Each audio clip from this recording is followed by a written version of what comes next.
versus you and the defense sucks. You versus just the defense, that's a fair fight. It's one-on-one, right?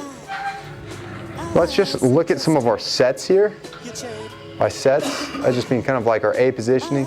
Sam, the group, I think you've worked the most on this kind of positioning here.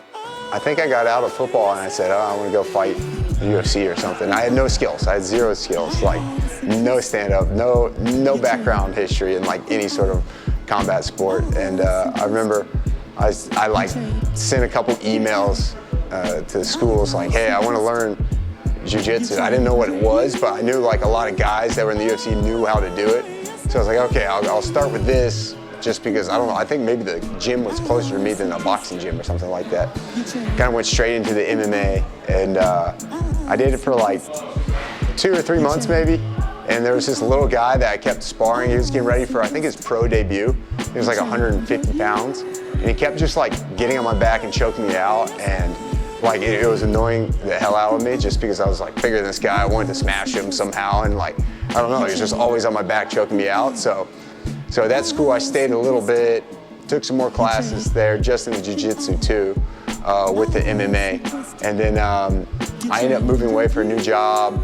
And that's when I found a school that was, this school was gi jiu-jitsu. It was like, it was the first time I had put the gi on ever. And I was like, oh, this is really different. I enjoyed it. And you know, I started playing that. And then after that time, I was like really hooked and I just kept training from there.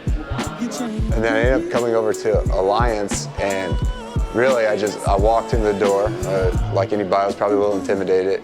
And then I remember, you know, there being a lot of good people here, kind of getting worked around a little bit by a lot of people, and then Leo kind of coming over to me and like letting me, he was like, let's roll. And he like let me work for like 20 seconds. I'm like, all right, I'm doing pretty good against this guy that's the head of the school, world champion. I'm like, I feel good.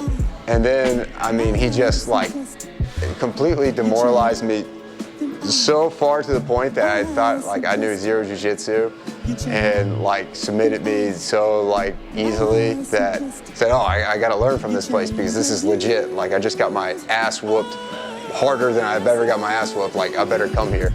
And that was 100% the reason. So it was pretty cool. What is my escape over here? I don't want to sit the back, I don't want to jump. I want to make this thing to open, right?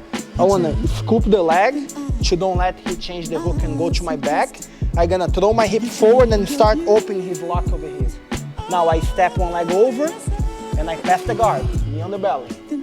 What is incredible about a guy like Leo though is the equation he put together was a world championship level equation at the highest level against the best competition in the world. And no matter how smart or talented you are, the person that can put the equation together to go and actually put it into action. The greatest plans in the world don't necessarily mean much until they come to fruition, and he did it.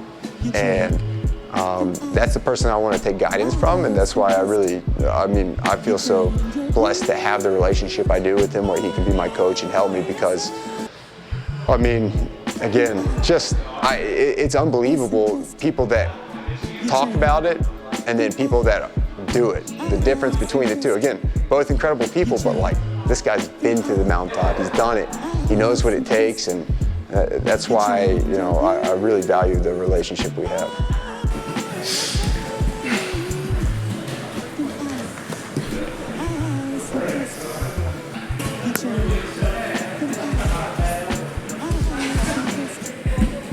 Pt.2.